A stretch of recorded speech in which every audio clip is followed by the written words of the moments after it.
നമസ്കാരം. സ്പോട്ട് ലൈവിലേക്ക് സ്വാഗതം. കശ്മീരിലെ പഹൽഗാം കൂട്ടക്കുരുതിയുടെ നടുക്കത്തിലാണ് രാജ്യം.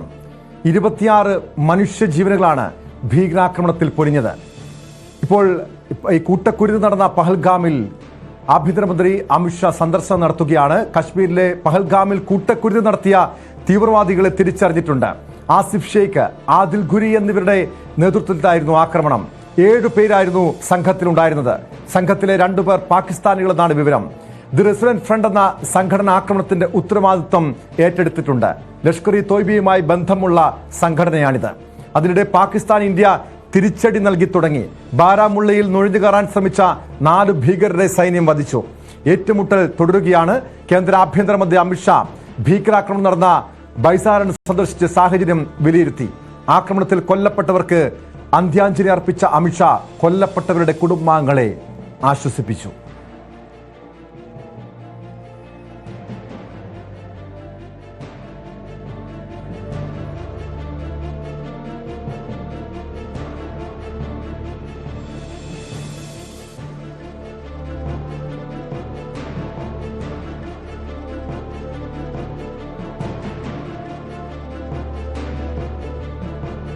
പ്രധാനമന്ത്രിയുടെ അധ്യക്ഷതയിൽ സുരക്ഷാ കാര്യങ്ങൾക്കുള്ള മന്ത്രിസഭാ സമിതി യോഗം ചേർന്ന് കശ്മീരിലെ സാഹചര്യവും തുടർ നീക്കങ്ങളും ചർച്ച ചെയ്യും.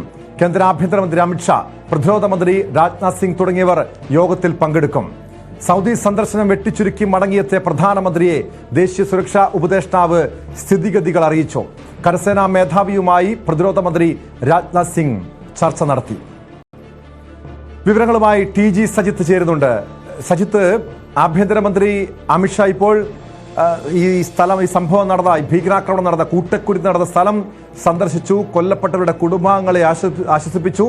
സ്ഥിതിഗതികൾ കൃത്യമായും വിലയിരുത്തുന്നുണ്ട്. എന്താണിപ്പോൾ അവിടുത്തെ സാഹചര്യം, സജിത്ത്?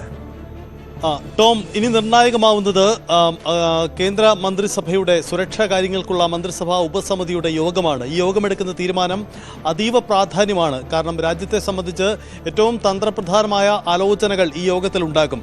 നേരത്തെ ആഭ്യന്തരമന്ത്രി അമിത്ഷാ ഈ യോഗത്തിൽ പങ്കെടുക്കാതെ അദ്ദേഹം ശ്രീനഗറിൽ, അദ്ദേഹം കാശ്മീരിൽ തന്നെ തുടരുമെന്നായിരുന്നു നേരത്തെ ധാരണ. പക്ഷേ അദ്ദേഹം തിരിച്ച് ഡൽഹിക്ക് മടങ്ങുന്നു. അദ്ദേഹം ഡൽഹിയിൽ അദ്ദേഹത്തിൻ്റെ സാന്നിധ്യം കൂടിയാണ് ഈ യോഗം ചേരുന്നത്.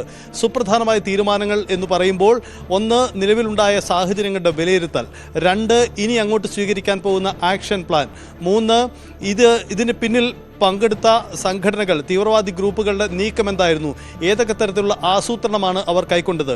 അതിനുമപ്പുറം രാജ്യം ഈ വിഷയത്തിൽ ഏതെങ്കിലും സംഘടനകളോ അതല്ലെങ്കിൽ ശത്രു രാജ്യത്തിനെതിരായ നിലപാട് സ്വീകരിക്കുന്നതോ അടക്കമുള്ള കാര്യങ്ങളിൽ സുപ്രധാനമായ പ്രഖ്യാപനം ഈ യോഗത്തിൽ ഉണ്ടാകുമെന്ന് പ്രതീക്ഷിക്കുന്നു. കാരണം തുടക്കം മുതൽ തന്നെ രാജ്യത്ത് പലയിടങ്ങളിൽ പാകിസ്ഥാൻ വിരുദ്ധ മുദ്രാവാക്യങ്ങൾ, ഈ തീവ്രവാദികളുടെ പാകിസ്ഥാൻ ബന്ധമാണ് തുടക്കം മുതൽ തന്നെ ചർച്ചയാവുന്നത്. ഈ തീവ്രവാദ ഗ്രൂപ്പുകൾ, ഈ സംഭവത്തിൻ്റെ ഉത്തരവാദിത്തം ഏറ്റെടുത്ത തീവ്രവാദി ഗ്രൂപ്പിൻ്റെ പാകിസ്ഥാൻ ബന്ധം, അത് സ്വാഭാവികമായും ചർച്ച ചെയ്യപ്പെടുന്നുണ്ട്. അതുകൊണ്ട് തന്നെ കൂടുതൽ അത്തരം നീക്കങ്ങൾ പ്രതീക്ഷിക്കുകയും ചെയ്യാം.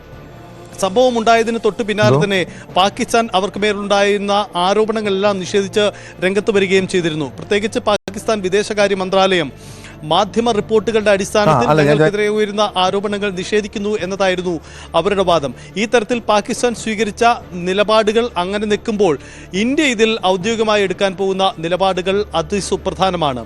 ലോകരാജ്യങ്ങളെല്ലാം ഇന്ത്യക്ക് വലിയ പിന്തുണ നൽകിയിട്ടുണ്ട്. അമേരിക്ക പോലെയുള്ള രാജ്യങ്ങൾ വേണമെങ്കിൽ സൈനിക ശക്തി പോലും ഷെയർ ചെയ്തുകൊണ്ട് തീവ്രവാദികളെ അമർച്ച ചെയ്യാൻ പൂർണ്ണ സജ്ജരാണ് എന്ന നിലപാട് അറിയിച്ചിട്ടുണ്ട്. അങ്ങനെ ലോകരാജ്യങ്ങളുടെ വലിയ പിന്തുണ ഇന്ത്യക്ക് ഈ സംഭവത്തിൽ കിട്ടിയിട്ടുമുണ്ട്. അതുകൊണ്ട് ഇനിയുള്ള നീക്കങ്ങൾ നിർണായകമാണ്.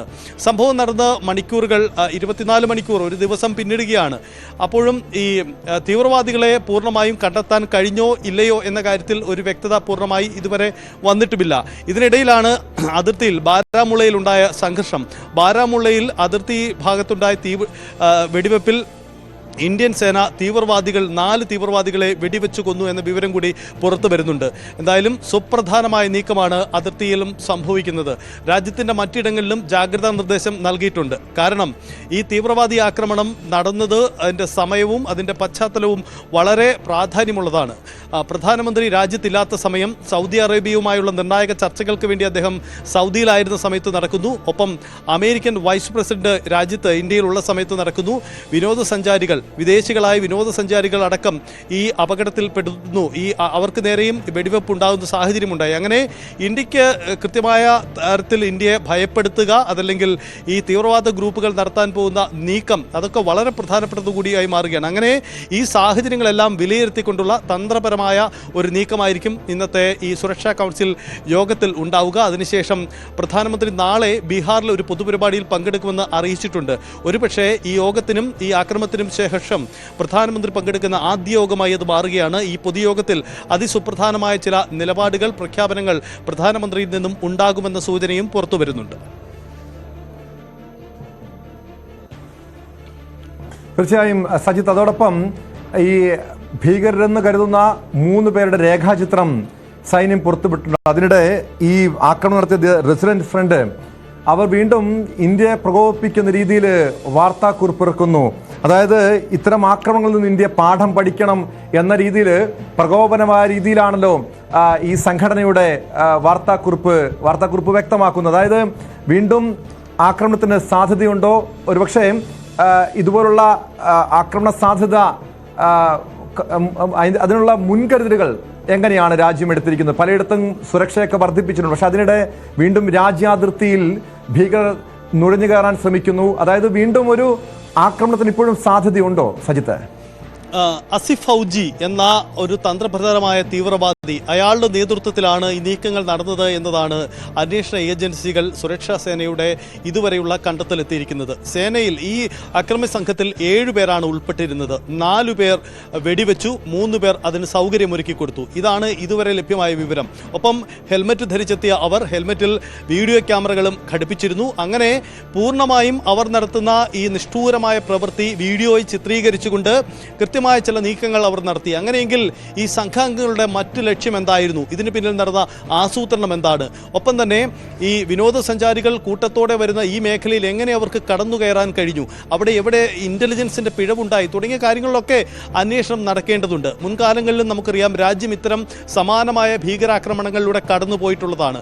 പക്ഷേ അതിനെ നമ്മൾ ചെറുത്തു തോൽപ്പിച്ചിട്ടുണ്ട്, തിരിച്ചടിച്ചിട്ടുണ്ട്. അങ്ങനെയെങ്കിൽ ഇന്ത്യ നൽകാൻ പോകുന്ന തിരിച്ചടി എന്ത് എന്നതാണ് പ്രധാനപ്പെട്ട കാര്യം. ആ പ്രദേശം പൂർണ്ണമായും സുരക്ഷാ സേനയുടെ നിയന്ത്രണത്തിലാണ്. CRPFന്റെയും സൈന്യത്തിന്റെ വിവിധ യൂണിറ്റുകളും പൂർണ്ണമായും നിരീക്ഷണത്തിലും തിരച്ചിലുമാണ്. അങ്ങനെ നേരത്തെ തന്നെ ഈ അക്രമികളുടെ രേഖാചിത്രങ്ങൾ പുറത്തിറക്കിയിരുന്നു. കാരണം അവർ വനമേഖലകളിൽ ഒളിച്ചിരിക്കുന്നതിനപ്പുറം ഗ്രാമമേഖലകളിലൊക്കെ പോയി തങ്ങാനുള്ള സാധ്യതയും കണക്കിലെടുത്തുകൊണ്ടാണ് അത്തരം രേഖാചിത്രം പുറത്തിറക്കിക്കൊണ്ടുള്ള നീക്കങ്ങൾ ആരംഭിക്കുന്നത്. ഒരു പ്രത്യേകതയുള്ള കാര്യം, ഈ സംഭവങ്ങളെ രാജ്യം ഒന്നടങ്കം അപലപിക്കുന്നു എന്നതാണ്. അതായത് കശ്മീർ താഴ്വര പൂർണ്ണമായും ഒരു സമാധാനത്തിലേക്ക് പോകുന്ന ഘട്ടത്തിലാണ് ഈ അനിഷ്ട സംഭവം ഉണ്ടാവുന്നത്. ആർട്ടിക്കിൾ 370യുമായി ബന്ധപ്പെട്ട തീരുമാനം കേന്ദ്ര സർക്കാർ കൈക്കൊണ്ടതിന് ശേഷം, 2019 തന്ത്രപരമായ തീരുമാനം കൈക്കൊണ്ടതിന് ശേഷം ഇത്ര വലിയ ഒരു ആക്രമണം ഇത് ആദ്യമാണ്. അതുകൊണ്ട് തന്നെ അതിന് രാഷ്ട്രീയ പ്രാധാന്യമേറും. രാജ്യത്തിൻ്റെ തുടർ ചർച്ചകളിലും നയതന്ത്ര നീക്കങ്ങളിലുമൊക്കെ ഇത് പരാമർശിക്കപ്പെടുകയും ചെയ്യും. കാരണം കേന്ദ്ര സർക്കാരിൻ്റെ നിയന്ത്രണത്തിൽ ഭരണം നടന്നിരുന്ന കശ്മീർ താഴ്വരയിൽ പിന്നീട് ഒരു തെരഞ്ഞെടുപ്പിലൂടെ ഒരു സർക്കാർ അധികാരത്തിൽ വന്ന് അത്തരം നീക്കങ്ങൾ, ജനാധിപത്യ സർക്കാർ മുന്നോട്ട് പോകുന്ന ഒരു ഘട്ടത്തിലാണ് ഇത്തരം ഒരു നീക്കമുണ്ടാവുന്നത്. പക്ഷേ കശ്മീർ താഴ്വര മുമ്പെങ്ങുമില്ലാത്ത രീതിയിൽ അവിടുത്തെ ജനങ്ങൾ ഒന്നിച്ചു നിൽക്കുകയാണ്, ഈ അക്രമ സംഭവങ്ങളെ അപലപിക്കുകയാണ് എന്നതാണ് സാഹചര്യം. അതുകൊണ്ട് രാജ്യത്തിൻ്റെ പൂർണ്ണ പിന്തുണയുണ്ട്, ലോകരാജ്യങ്ങളുടെ പൂർണ്ണ പിന്തുണയുണ്ട്. അതുകൊണ്ട് ഈ സംഭവങ്ങളെ, തീവ്രവാദി നീക്കങ്ങളെ ചെറുത്ത് തോൽപ്പിക്കാൻ കരുത്തു പകരുന്ന നീക്കം രാജ്യത്തിനകത്ത് തന്നെ ഉണ്ടായിട്ടുണ്ട്. സ്വാഭാവികമായും അതിൻ്റെ തുടർ നടപടികൾ പ്രതീക്ഷിക്കുകയും ചെയ്യാം. ഒപ്പം ഈ അക്രമത്തിൻ്റെ ഉത്തരവാദിത്വം ഏറ്റെടുത്ത സംഘടനയുടെ കഴിഞ്ഞകാല പ്രവർത്തനം പരിശോധിക്കുമ്പോൾ ഞാൻ നേരത്തെ സൂചിപ്പിച്ചതുപോലെ 2019 ഈ കശ്മീരിന് പ്രത്യേക അധികാരം എടുത്തു കളയുന്ന തീരുമാനം കൈക്കൊണ്ടതിന് പിന്നാലെ രൂപീകരിക്കപ്പെട്ട ഒരു സംഘടനയാണ്. ആ സംഘടന പ്രതിരോധം എന്ന പ്രഖ്യാപനം നടത്തി തന്നെയാണ് അവർ മുന്നോട്ട് പോകുന്നത്. അത് സ്വാഭാവികമായും ചില ചെറുത്തുനിൽപ്പുകൾ, ചെറിയ നീക്കങ്ങളൊക്കെ കഴിഞ്ഞ കാലങ്ങളിൽ ഉണ്ടായിട്ടുണ്ടെങ്കിൽ കൂടിയും ഇത്ര ശക്തമായൊരു നീക്കം ഇത് ആദ്യമാണ്. പാകിസ്ഥാൻ കേന്ദ്രീകൃതമായ തീവ്രവാദി സംഘടനകൾ ഫണ്ട് ചെയ്യുന്ന, എല്ലാ പിന്തുണയും നൽകുന്ന ഒരു ഗ്രൂപ്പാണ്. യുവാക്കളെ കൂടുതലായി ആകർഷിച്ച് പ്രവർത്തിക്കുന്ന ഒരു ഗ്രൂപ്പാണ്. അവരിലേക്ക് പൂർണ്ണമായും അന്വേഷണ ഏജൻസികൾ എത്തിച്ചേർന്നിട്ടുണ്ട്. ഈ ആക്രമണത്തിൽ ഉൾപ്പെട്ടിരുന്ന വ്യക്തികൾ ആരൊക്കെയെന്ന് സംബന്ധിച്ച കൃത്യമായ സൂചനകൾ ലഭ്യമായി കഴിഞ്ഞു എന്നാണ് നമുക്ക് മനസ്സിലാക്കുന്നത്. പക്ഷേ ഔദ്യോഗികമായ ഒരു വിവരവും ഇതുവരെയും ഇന്ത്യ പുറത്തുവിട്ടിട്ടില്ല. അത്തരം പ്രതികരണം ഇതുവരെ നടത്തിയിട്ടുമില്ല. എന്തായാലും സാഹചര്യങ്ങളും രക്ഷാപ്രവർത്തനങ്ങളും ഏകോപിപ്പിക്കുമാണ് ഇതുവരെ ചെയ്തിരിക്കുന്നത്. പക്ഷേ വൈകിട്ട് ചേരുന്ന സുരക്ഷാ കൗൺസിൽ യോഗത്തിന് ശേഷം അതിസുപ്രധാനമായ ചില പ്രഖ്യാപനങ്ങൾ ഇന്ത്യ നടത്തും. വ്യക്തമാണ്. സജിത്ത് തുടരുക. കൊച്ചി